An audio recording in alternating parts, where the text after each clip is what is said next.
The military had taught me many things. How to stand still while chaos screamed around me. How to make decisions when fear clawed at my throat. How to carry 50 pounds of gear across broken ground and still keep moving. How to bury pain beneath posture, discipline, and silence. What it never taught me was how to bury a husband. Or how to explain to my daughter why the man we loved had died with secrets stitched into every corner of his life. 2 weeks after Grant Whitaker was lowered into frozen earth beneath a gray Maine sky, I still had not cried. Not because I didn't want to. Because if I started, I was afraid I would never stop. And because grief, like war, waits until you are alone. The funeral had been crowded with polished lies. He was a wonderful man. He lived for his family. He never thought of himself. People said these things while sipping coffee from paper cups and checking watches beneath black sleeves. I stood beside the casket in a dark dress that fit too tightly across the shoulders. My 19-year-old daughter, Piper, stood beside me like a blade someone had forgotten to sheath. She did not cry. She stared at the folded flag resting near the flowers and looked as if she wanted answers from it. Her jaw was tight. Her eyes were red. Every few minutes, she glanced at me with a hurt so sharp it felt like an accusation. You knew him better than I did. I wanted to tell her the truth. I didn't know him at all. Not the final version of him. Not the man who spent nights awake in his office. Not the man who erased browser histories. Not the man who stepped outside to take calls and came back smelling of cold air and stress. Not the man who owned a private island and never once told his wife. 14 days later, Piper and I sat in the office of Neil Porter, Grant's attorney. The room smelled like dust, leather, and old money. Sunlight fought through half-closed blinds and painted long bars across the floor. Neil Porter had the kind of face that looked born apologetic. He adjusted his glasses 3 times before speaking. "Mrs. Whitaker," he said quietly, "your husband left specific posthumous instructions. I was to wait exactly 14 days after burial before contacting you." "Why 14? Piper snapped. Neil swallowed. "He didn't say." "Of course he didn't," she muttered. Neil slid a black portfolio across the desk. Inside was a velvet box. I opened it. A brass key lay nestled inside dark fabric. Heavy. Old. Real. Attached was a blue enamel tag. Granite Harbor Island. For a moment, the room lost sound. I read the words again. Island. Not property. Not cabin. Not a land parcel. Island. My husband had owned an island. Neil cleared his throat. He repurchased it 3 years ago. Taxes and maintenance are prepaid for 5 years. Ownership transfers to you effective immediately. Piper laughed once, a short, sharp sound. Repurchased, she said. Meaning he owned it before? Yes. And no one thought this was worth mentioning? Neil looked miserable. Your father insisted on confidentiality. I turned the tag over in my hand. Cold brass. Sharp edges. What is on the island? There is also a message, Neil said. He handed me an envelope. My name was written in Grant's unmistakable handwriting. Straight lines. Perfect spacing. Military neatness from a man who had never served but always admired order. I opened it. Sloan. If you are reading this, I am gone. I owe you more apologies than can fit on paper. The island is yours now. Go there before you decide anything. Before you trust anyone. On the desk in the main study, you'll find a hard drive. Password. The date we met plus your maiden name. Trust Owen Hale. He'll be waiting. Do not trust Mara. I read the last sentence twice. Grant's older sister. Mara Whitaker. Elegant. Charming. Financially reckless. A woman who could hug you and inventory the room at the same time. Piper leaned over my shoulder.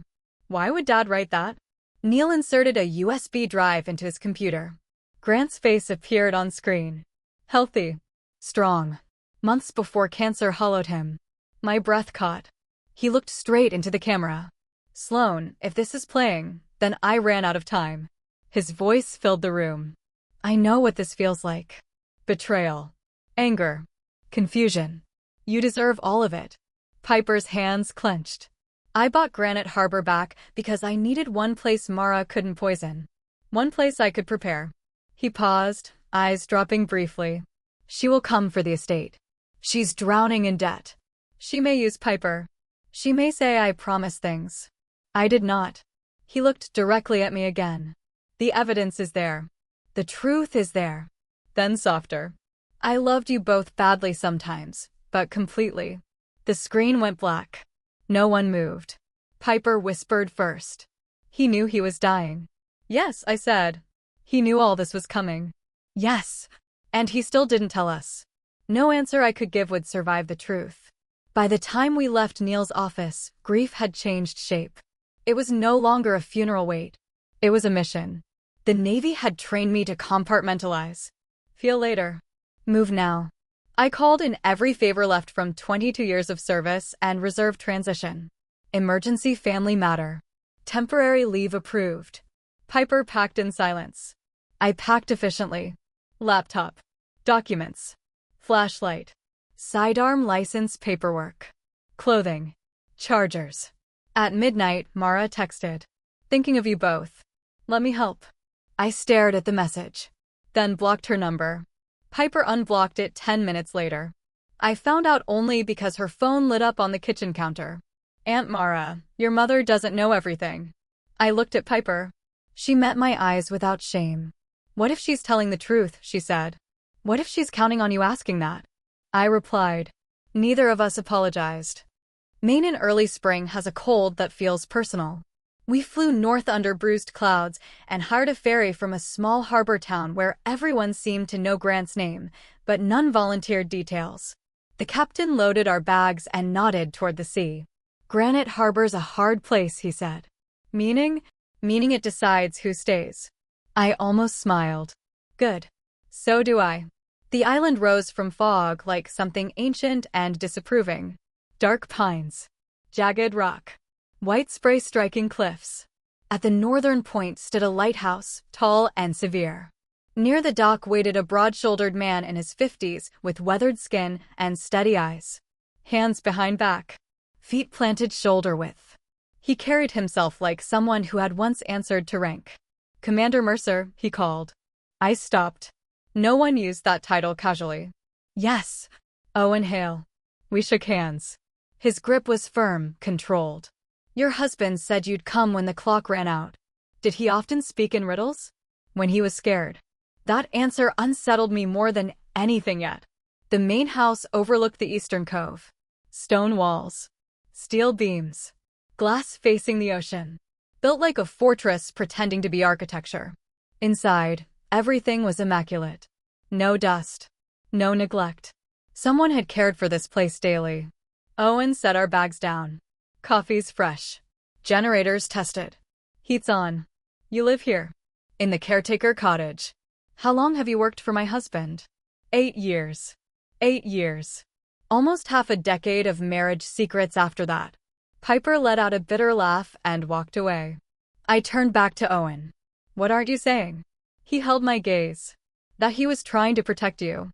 From what? He glanced toward the windows. People who smile while they steal. That night I couldn't sleep. The house creaked in the wind like an old ship. At 2:13 a.m., I heard footsteps overhead. I moved silently, opened the study door. Piper stood at the desk holding a framed photograph. Grant taught her to fish at age 8. She didn't turn around. Did he ever lie to you? She asked. Yes. When? Apparently for years. She set the frame down carefully. I keep trying to remember if I missed signs. You were a child. So were you, she said, finally facing me. That landed cleanly. I took the hit. No, I said. I was not. She sat in the desk chair. I'm angry at him, she whispered. But every time I feel it, I hate myself. I crossed the room and stood beside her. You're allowed to be angry at the dead. Are you? Yes. Then why haven't you cried? Because if I cry, I may admit I chose wrong. Because if I cry, I may forgive him. Because if I cry, I may still love him exactly the same. I'm busy, I said instead. She rolled her eyes through tears. Then unexpectedly, she leaned into me. I held her. For the first time since the hospital. The hard drive was where Grant said it would be. Locked in the center drawer. Password entry flashed on the screen. Date we met plus maiden name. 0614 Mercer. Accepted. Folders opened. Banks. Legal. Video. Mara. Piper. If I'm too late. My pulse quickened. We opened Mara first. Dozens of files. Wire transfers. Loan defaults. Emails. Forged signatures. Investor pitches using Grant's name. Promises of access to strategic island holdings. She had sold dreams tied to property she didn't own. And worse. Draft guardianship paperwork naming herself trustee over Piper if Grant became incapacitated. She tried to position herself for everything I said. Piper stared at the screen. She came to every chemo appointment. Predators often come close to the wound. The next morning, Owen found the boathouse lock broken. No boat is missing. No equipment taken. Whoever entered knew what they wanted and either found it or didn't. I examined pry marks. Professional leverage. Fast work. 2 sets of boot prints in damp silt. Different sizes. Local police? Piper asked. Not yet. Why not? Because if this ties to Mara, I want to know what they came for before I scare them off. She looked at me strangely. Mom, were you always like this? Like what? Terrifyingly calm. I almost laughed. No. I practiced. Over the next 3 days, Granite Harbor transformed from mystery into revelation. Beneath the old lighthouse, hidden behind a steel service door, was a bunker. Inside, monitors, encrypted servers, battery backups, maps, scanners, file cabinets. Grant called it, in one handwritten note, the war room. I sat in the chair at the center console and felt 2 competing truths collide. My husband had lied to me. My husband had prepared for battle. Both were real. Owen stood nearby. He built this after Mara started borrowing in his name. Why not expose her then? He wanted proof no lawyer could wriggle around. And why keep me ignorant? Owen hesitated. Because he believed if you knew, you'd confront her directly. He was right. And he believed she'd strike harder if she knew you were involved. I hated that he was also right. Piper turned out to be brilliant with systems. Within hours, she understood network layouts better than I did. She rerouted cameras, changed credentials, and set motion alerts. Watching her work, I saw Grant's mind in her hands. That hurt in a strange, proud way. Late one afternoon, she said quietly, Dad taught me coding when I was 14. I looked up. He told me not to tell you. Why? He said you already carried enough. That was Grant's disease. He called it secrecy protection. He called distance sacrifice. He called control love. And sometimes he meant it. On the 4th night, Mara called. Private number. I answered on speaker. Sloan, she said warmly. I've been worried sick. That must be exhausting. A pause. Where are you? Why? I'd like to come help sort Grant's affairs. Bring handcuffs. Saves time. Piper snorted despite herself. Mara's tone cooled. You always were dramatic. And you always were expensive. I know about the island, she said. Grant intended Piper to have it. Excellent. She inherited half through me eventually. You think this is a joke? Investors are asking questions. There it was. Not grief. Exposure. I leaned closer to the phone. I have your forged notary seals, fraudulent transfers, and guardianship drafts. If you step on this dock, I'll have deputies waiting. Silence. Then poison.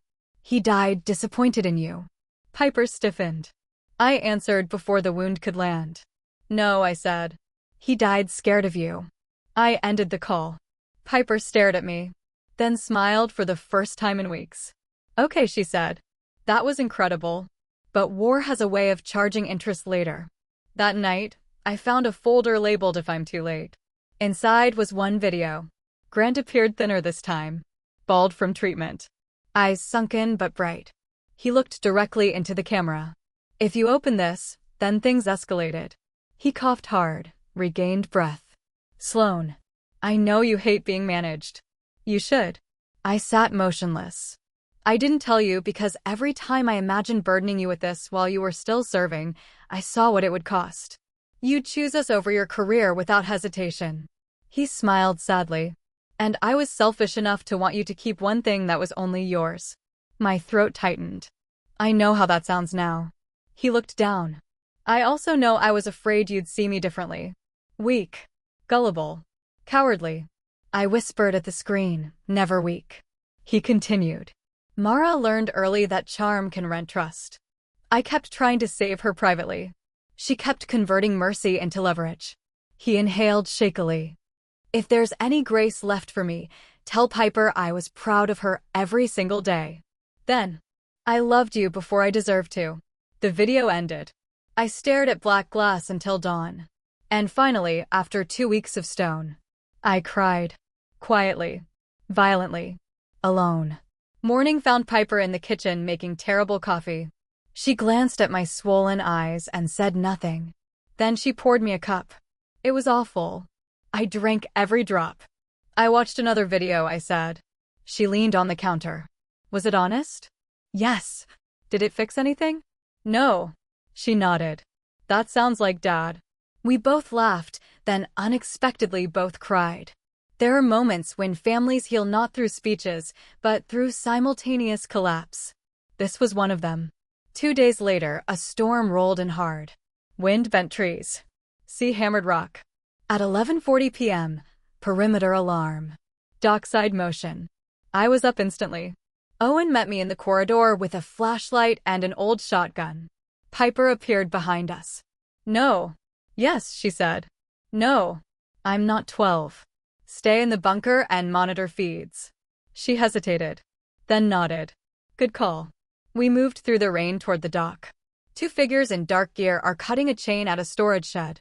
Not thieves. Search team. I stepped from cover. Hands where I can see them. One ran. The other swung a flashlight like a club. Owen tackled him cleanly. I chased the runner across slick boards and down toward the rocks. He slipped, crashed hard, and tried to rise. I pinned him face down and zip-tied his wrists with cord from my pocket. Always carry a cord. Back in the house, under bright lights, the intruder turned out to be 23 years old and terrified. Name, Caleb. Hired cash by a woman from Portland to retrieve documents. Showed a photo. Mara. Of course. What documents? I asked. He swallowed. She said if I found a red ledger, I'd get 10 grand. Owen and I exchanged a look. There is no red ledger, he said. Grant had planted bait. Even dead, he was still laying traps. By morning, I called the county sheriff. This time with evidence ready. Deputies took Caleb and copies of the files. Within 48 hours, warrants were issued. Fraud. Forgery. Conspiracy. Mara disappeared before her arrest. Then resurfaced exactly where narcissists always do. At our front door. She arrived on the island in a hired boat, wearing cream wool and indignation. I met her on the dock. Piper and Owen stood behind me. Mara looked older than I remembered. Still beautiful. Beauty can survive rot surprisingly long. You called the police on family, she said. No, I replied. I called them about the crime. You have no idea what Grant promised me. I have emails. You think paper knows blood? I think signatures know prison. Her face hardened. You were always his mistake. Piper stepped forward. Say one more thing about my mother, she said calmly, and you'll leave this island swimming. Mara blinked. The last time she had seen Piper, she was a child. Children eventually become witnesses. Then deputies stepped off the second boat behind her. Sheriff Donnelly removed his hat. Mara Whitaker? For once, she had no script. As they led her away, she turned to me. He lied to you too. I held her gaze. Yes, I said. And unlike you, he was sorry. The house felt larger after she left. Cleaner. Even the air seemed less crowded. Legal proceedings took months. Most ended quickly once files surfaced. Investors recovered portions through seized assets. Mara accepted a plea deal. Probation, restitution, disgrace. Sometimes justice wears handcuffs. Sometimes it wears headlines. Summer came slowly to Granite Harbor. Piper and I stayed. What began as a necessity became a choice. We repaired fences, repainted rooms, cataloged documents, burned boxes of meaningless clutter. kept letters worth keeping. Some nights we cooked badly and laughed well. Some nights, we sat on the cliff in silence. Healing often resembles boredom before it resembles joy. Owen taught Piper navigation by stars. I taught her how to shoot responsibly, patch drywall, and negotiate contracts. She taught me how to use 3 software programs and admit when I was wrong. Equal exchange. One afternoon, while clearing the attic, I found a cedar chest. Inside was a stack of notebooks. Grant's journals. I almost closed the lid, then opened the first page. Year 1 of marriage. Today, Sloane laughed so hard at breakfast she snorted coffee. I would defend that sound against armies. Year 5. She deploys next month. I tell people I'm proud. Truth, I'm terrified of how much of my breath lives in another body. Year 11. Piper beat me at chess and celebrated like a pirate king. Year 15. I keep too much from them because I fear losing them. Strange how fear disguises itself as logic. Last entry. If love were measured by confidence, I failed often. If by devotion, I hope they know. I sat on attic floorboards with dust and sunlight around me and wept for a man who had loved deeply and badly at the same time. That contradiction was the whole truth. In August, Piper asked to stay through winter. College can wait 1 semester, she said. You sure? I spent months thinking this family was ending. She looked toward the lighthouse. Maybe it's just changing. So we stayed. We turned the bunker into a maritime research archive and community emergency center for the mainland harbor during storms. Piper built the website. Owen coordinated volunteers. I handled grants, logistics, and people who mistook confidence for masculinity. Grant's fortress became something useful. That felt right. On the 1st anniversary of his death, we held no ceremony. No flowers. No speeches. Just dinner. 3 plates out of habit. Then 2. Piper noticed and quietly removed the 3rd. We ate lobster rolls on the porch while gulls screamed overhead. Afterward, she handed me a folded note. What's this? Something I wrote. Read later. That night I opened it. Mom, I blamed you because blaming someone felt easier than missing him. I blamed him because loving someone flawed hurts. I blamed myself because grief is stupid like that. Thank you for staying when I was cruel. Thank you for fighting when I was lost. Thank you for showing me that strength can apologize and still be strong. Love. Piper. I carried the note outside. The lighthouse beams swept across dark water. For years, I had believed endurance was the highest form of strength. Stand firm. Don't bend. Don't break. But endurance is only half of it. The other half is softness after survival. The willingness to trust again. To forgive without forgetting. To love imperfect people, including yourself. Months later, when snow covered the island in white silence, Piper asked the question we had both avoided. Do you forgive him?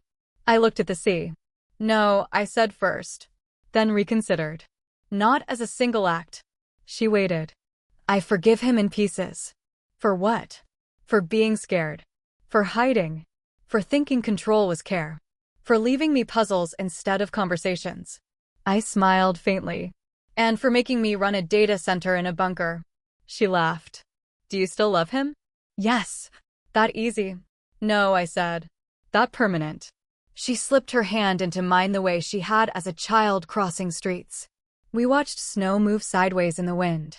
Then she asked quietly, do you forgive yourself? That was harder. For missing signs. For being absent.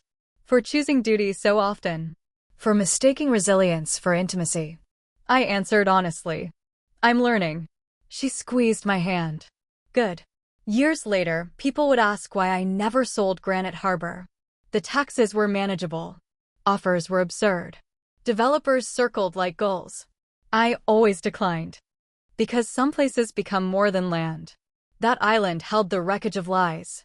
But it also held truth dragged into light. It held the moment my daughter stopped being my child and became my equal. It held the night I cried. The morning I laughed again. The season of grief became purpose. The day a dead man's final mistakes became our second chance. So no, I never sold it. I rebuilt there. And that made all the difference. If you had seen me at the funeral, Face carved from stone beside a flag-draped coffin, you would have thought I was unbreakable. You would have been wrong. I was broken in 10 places. But broken things are not finished things. Sometimes they are only waiting for honest hands, patient time, and the courage to begin again. The military taught me how to survive a collapse. My husband's secrets taught me how to confront it. My daughter taught me how to heal after it. And Granite Harbor, cold, jagged, unforgiving Granite Harbor, taught me that even the hardest ground can grow something beautiful once the storm has passed.